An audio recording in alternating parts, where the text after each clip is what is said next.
Hello दोस्तों और स्वागत है आपका। आज हम उन रूल्स को डिकोड करने जा रहे हैं जो पूरे यूनिवर्स को चलाते हैं। हम उस इनविजिबल पावर की बात करेंगे जो हर चीज को मूव करती है, रोकती है या उसकी डायरेक्शन बदल देती है। जी हाँ, हम फोर्स की दुनिया में उतरेंगे और सर आइजैक न्यूटन के उन 3 कमाल के लॉज को समझेंगे जिन्होंने मॉडर्न फिजिक्स की नींव रखी। तो चलिए इस एक्साइटिंग जर्नी को शुरू करते हैं। तो आज हम क्या क्या कवर करने वाले हैं, चलिए एक नज़र डालते हैं। हम बिल्कुल बेसिक से शुरू करेंगे, यानी द फाउंडेशन ऑफ फोर्सेस से। फिर हम देखेंगे कि फोर्सेस आपस में इंटरैक्ट कैसे करते हैं। ये समझ हमें सीधा न्यूटन के फेमस लॉज तक ले जाएगी। और जब हम लॉज को अच्छे से समझ लेंगे तब हम मोमेंटम के पावरफुल कॉन्सेप्ट को एक्सप्लोर करेंगे। और आखिर में इन सभी आइडियाज़ को हम रियल वर्ल्ड प्रॉब्लम सॉल्व करने में यूज़ करेंगे। सो ये एक कंप्लीट पैकेज है, स्टेप बाय स्टेप। ऑलराइट, चलिए शुरू करते हैं हमारे पहले सेक्शन से, द फाउंडेशन ऑफ फोर्स। इससे पहले कि हम इक्वेशंस और कॉम्प्लिकेटेड लॉज की बात करें, सबसे पहले सबसे बेसिक सवाल, आखिर ये फोर्स है क्या? What is it really? और ये काम कैसे करता है? टेक्निकली फोर्स एक एक्सटर्नल एजेंट है, यानी एक बाहरी चीज जो किसी भी ऑब्जेक्ट की स्टेट ऑफ रेस्ट या मोशन को बदल सकती है। सिंपल शब्दों में ये बस एक पुश या पुल है, एक धक्का या खींचना। अगर कोई चीज किसी ऑब्जेक्ट को चला सकती है, रोक सकती है या उसकी दिशा बदल सकती है तो वो एक फोर्स है। और हाँ, फिजिक्स में इसकी स्ट्रेंथ को हम न्यूटन में मेजर करते हैं, जिसे हम कैपिटल N से लिखते हैं। तो एक फोर्स आखिर कर क्या कह सकता है? काफी कुछ। सोचो, एक फोर्स किसी रुकी हुई चीज को चला सकता है, जैसे एक फुटबॉल को किक मारना। ये एक चलती हुई चीज को रोक सकता है, जैसे गाड़ी के ब्रेक्स। ये किसी मूविंग ऑब्जेक्ट की डायरेक्शन बदल सकता है, फॉर एग्जाम्पल जैसे एक बैट्समैन बॉल को हिट करके उसकी डायरेक्शन बदल देता है। और हाँ, ये किसी ऑब्जेक्ट की शेप और साइज भी बदल सकता है, जैसे आप एक स्प्रिंग को दबाते हैं। अब सारे फोर्सेस एक जैसे नहीं होते। हम उन्हें 2 मेन कैटेगरीज में डिवाइड कर सकते हैं, बैलेंस्ड और अनबैलेंस्ड। जब किसी ऑब्जेक्ट पर लगने वाले सारे फोर्सेस एक दूसरे को परफेक्टली कैंसल आउट कर देते हैं, यानी नेट फोर्स 0 होता है, तब हम उन्हें बैलेंस्ड फोर्सेस कहते हैं। इस केस में ऑब्जेक्ट के मोशन में कोई चेंज नहीं आता। लेकिन जब फोर्सेस एक दूसरे को कैंसिल नहीं कर पाते तो एक नेट फोर्स बच जाता है। ये होते हैं अनबैलेंस्ड फोर्सेस, और यही वो असली गेम चेंजर्स हैं जो मोशन में चेंज लाते हैं, यानी एक्सेलरेशन क्रिएट करते हैं। और इन इमेजेस को देखो, इससे सब क्लियर हो जाएगा। लेफ्ट में एक इंसान दीवार को धक्का दे रहा है, लेकिन दीवार भी उस पर उतना ही पर ऑपोजिट डायरेक्शन में फोर्स लगा रही है। ये फोर्सेस बैलेंस्ड हैं, नेट फोर्स 0, इसलिए दीवार अपनी जगह से नहीं हिलती। राइट में देखो, सीसॉ पर अलग अलग वेट होने से फोर्सेस अनबैलेंस्ड हो गए हैं, जिसकी वजह से सीसॉ मूव करने लगता है। सबसे इंपॉर्टेंट बात क्या है? मोशन क्रिएट करने के लिए you need an unbalanced force. ठीक है, अब हम फोर्सेस की नेचर को थोड़ा और डीपली समझेंगे। इस सेक्शन में हम फोर्सेस को इस बेसिस पर कैटेगराइज करेंगे कि वो ऑब्जेक्ट से एक्चुअली इंटरैक्ट कैसे करते हैं। तो चलिए आगे बढ़ते हैं contact versus non contact forces पर। जैसा कि नाम से ही साफ है, कॉन्टैक्ट फोर्सेस तभी काम करते हैं जब 2 चीजें फिजिकली एक दूसरे को टच कर रही हों, जैसे कि फ्रिक्शन का फोर्स यानी घिसन जो 2 सर्फेसेस के बीच लगता है, या फिर एक स्प्रिंग का फोर्स। दूसरी तरफ है नॉन कॉन्टैक्ट फोर्सेस, जो बिना किसी फिजिकल टच के दूर से ही एक्ट करते हैं। हाँ, ये थोड़ा मैजिकल लग सकता है, बट ट्रस्ट मी, इसके एग्जाम्पल्स हम रोज अपनी जिंदगी में देखते हैं। और पता है सबसे इंटरेस्टिंग बात क्या है? इन नॉन कॉन्टैक्ट फोर्सेस को याद रखने का एक बहुत ही आसान तरीका है, द जेम निमोनिक, GEM।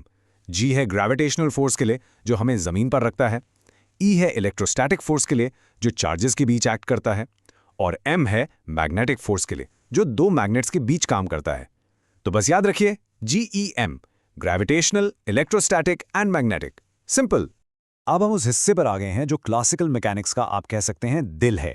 हम बात कर रहे हैं सर आइजैक न्यूटन और उनके world famous laws of motion की। इस सेक्शन में हम उनके पहले 2 लॉज को आराम से समझेंगे, the law of inertia and the law of acceleration. Newton का पहला लॉ, जिसे लॉ ऑफ इनर्शिया भी कहते हैं, बेसिकली ये कहता है कि हर ऑब्जेक्ट थोड़ा आलसी होता है।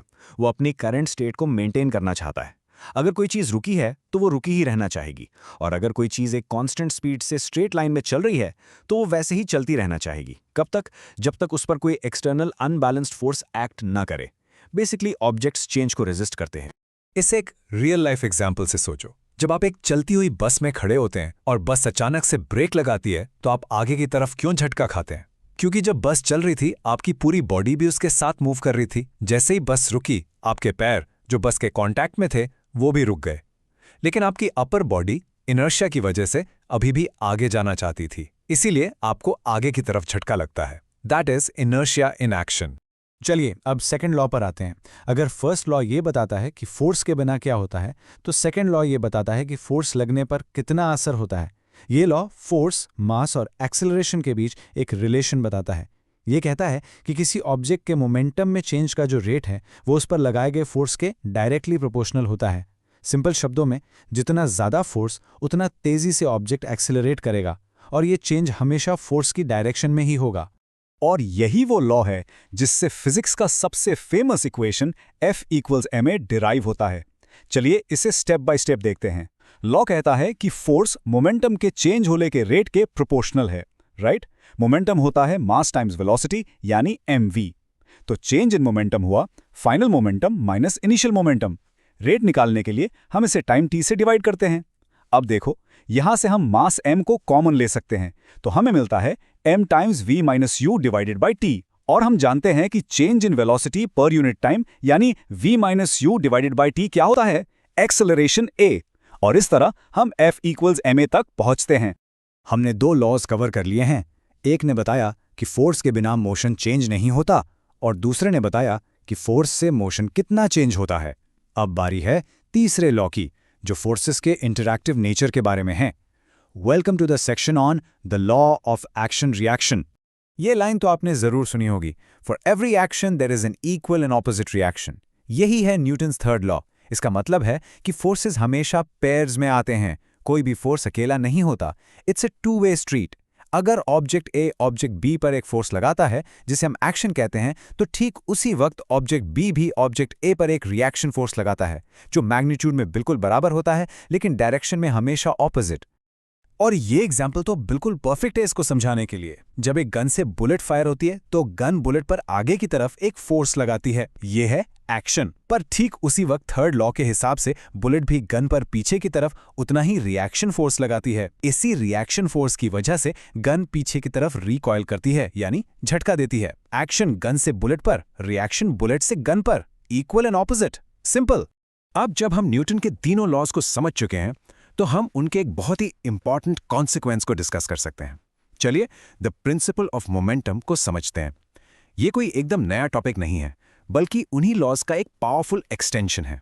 तो मोमेंटम, जिसे हम p से डिनोट करते हैं, आखिर है क्या?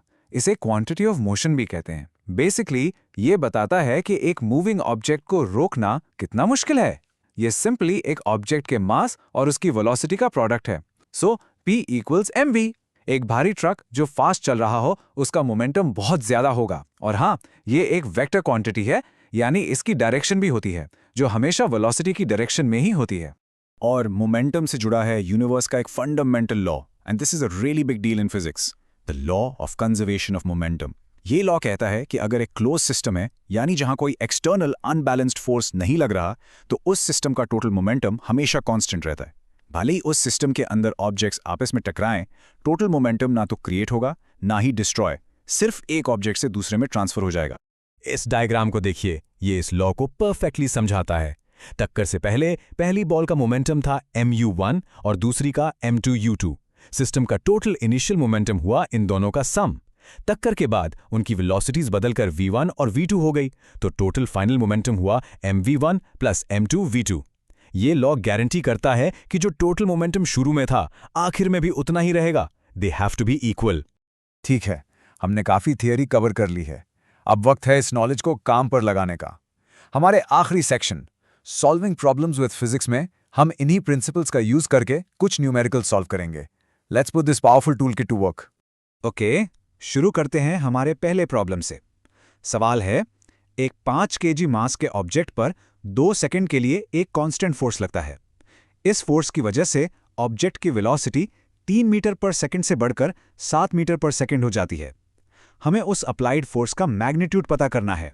फिजिक्स का कोई भी प्रॉब्लम सॉल्व करने का सबसे पहला और सबसे इंपॉर्टेंट स्टेप, सारी गिवन इन्फॉर्मेशन को आराम से लिस्ट डाउन कर लो। इससे सब कुछ क्लियर हो जाता है कि हमारे पास क्या है और हमें क्या निकालना है। इस केस में हमें मास m, time t, initial velocity u और फाइनल वेलोसिटी v दी गई है। अब हम फॉर्मूला चूज करेंगे, हमें फोर्स निकालना है और हमारे पास मास, टाइम और वेलोसिटी में चेंज है। ये सीधा न्यूटन के सेकंड लॉ की तरफ इशारा करता है, जिसे हम F = m times v - u/t भी लिख सकते हैं। अब बस इसमें वैल्यूज डालनी है, सो F = 5 टाइम्स 7 - 3 और इस पूरे को 2 से डिवाइड करना है। और कैलकुलेशन कंप्लीट करने पर हमें हमारा फाइनल आंसर मिल जाता है 10 न्यूटन्स। इसका मतलब है कि 10 न्यूटन्स का फोर्स 2 सेकंड तक लगाने पर 5 kg के ऑब्जेक्ट की स्पीड को 3 से 7 मीटर पर सेकंड तक बढ़ा देगा। देखा, जब आप स्टेप बाय स्टेप चलते हैं तो सब कितना आसान हो जाता है। चलिए एक और प्रॉब्लम सॉल्व करते हैं, इस बार मोमेंटम पर बेस्ड। सवाल है, एक 40 किलो की लड़की 5 मीटर पर सेकंड की हॉरिजॉन्टल वेलोसिटी से एक लुकी हुई कार्ट पर जंप करती है। कार्ट का मास 3 किलो है। हमें पता करना है कि जब लड़की कार्ट पर लैंड कर जाती है और कार्ट चलना शुरू करती है, तब दोनों की कंबाइंड वेलोसिटी क्या होगी। अगेन हमारा पहला step, list down all the knowns. हमें लड़की का मास m1 और उसकी इनिशियल वेलोसिटी u1 पता है। कार्ट का मास m2 और उसकी इनिशियल वेलोसिटी u2 जो कि 0 है क्योंकि कार्ट रुकी हुई थी, ये भी पता है। हमें सिस्टम की फाइनल वेलोसिटी v निकालनी है जब लड़की और कार्ट एक साथ मूव कर रहे हैं। यहाँ कोई एक्सटर्नल फोर्स नहीं है, इसलिए हम law of conservation of momentum apply करेंगे, यानी जंप से पहले का टोटल मोमेंटम जंप के बाद के टोटल मोमेंटम के बराबर होगा। जंप के बाद लड़की और कार्ट एक सिंगल सिस्टम बन जाते हैं, इसलिए उनका कंबाइंड मास m1 + m2 होगा। वैल्यूज डालने पर हमें मिलता है 40 times 5 + 3 times 0 = 40 + 3 times v। Calculation करने पर 200 = 43v। और v के लिए सॉल्व करने पर 200 को 43 से डिवाइड करने पर हमें फाइनल वेलोसिटी मिलती है 4.65 मीटर्स पर सेकंड। ध्यान दीजिए कि ये वेलोसिटी लड़की की इनिशियल वेलोसिटी से थोड़ी कम है। ऐसा इसलिए हुआ क्योंकि उसका मोमेंटम अब कार्ट के एक्स्ट्रा मास के साथ शेयर हो गया है। तो आज हमने फोर्स की दुनिया को एक्सप्लोर किया, न्यूटन के तीनों लॉज को समझा और उन्हें प्रॉब्लम सॉल्व करने के लिए अप्लाई भी किया।